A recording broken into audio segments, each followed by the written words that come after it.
Perkenalkan, nama saya Renatal Haloman Luban Tobing dengan NIM 2305010003 dari Universitas Quality, Medan. Baik, pada pertemuan kali ini saya akan membahas tentang pengembangan kurikulum.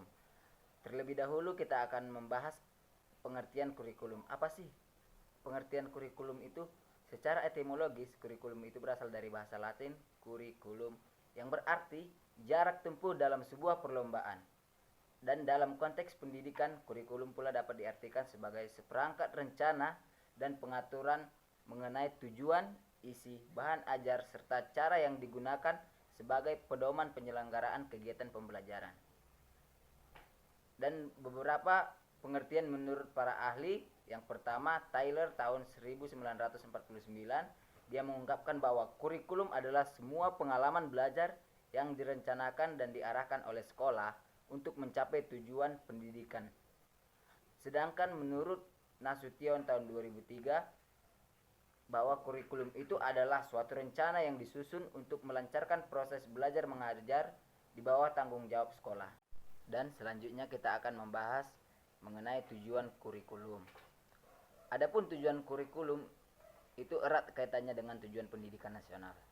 Secara umum, tujuan kurikulum itu ada yang pertama, mengarahkan proses pendidikan agar sesuai dengan tujuan pendidikan nasional.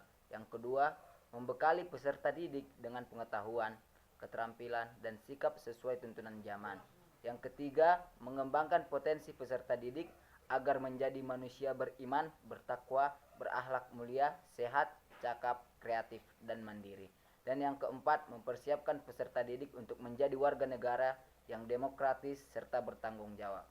Dalam kurikulum Merdeka tahun 2022, tujuan utamanya untuk mewujudkan profil pendidikan yang pertama, beriman, bertakwa kepada Tuhan Yang Maha Esa dan berakhlak mulia. Yang kedua, bernalar kritis. Yang ketiga, kreatif. Yang keempat, mandiri. Yang kelima, gotong royong. Dan yang keenam, berbinekaan global. Lalu kita akan membahas komponen kurikulum. Kurikulum memiliki beberapa komponen yang saling terkait. Yang pertama, tujuan.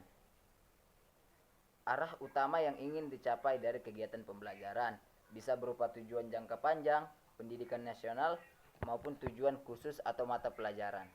Yang kedua, isi atau materi, berupa pengetahuan, keterampilan, nilai, dan sikap yang harus dikuasai siswa.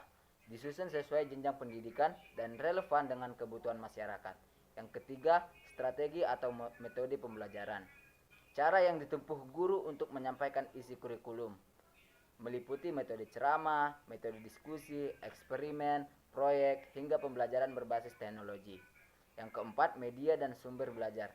Sarana yang digunakan untuk mendukung proses pembelajaran, contohnya buku teks, modul digital, laboratorium, lingkungan sekitar, dan internet. Dan yang keempat, evaluasi. Dan yang kelima, yaitu evaluasi. Proses menilai ketercapaian tujuan kurikulum dan meliputi penilaian formatif, sumatif, asesmen diagnostik, dan asesmen autentik. Tantangan dalam pengembangan kurikulum.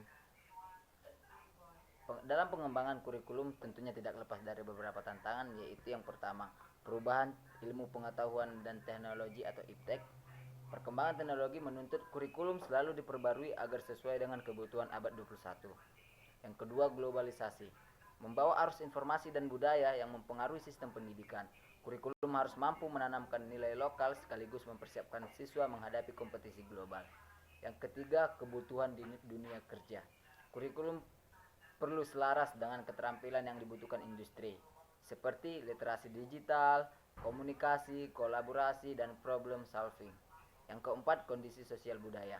Indonesia memiliki keragaman budaya, bahasa, dan daerah, sehingga kurikulum harus inklusif dan relevan.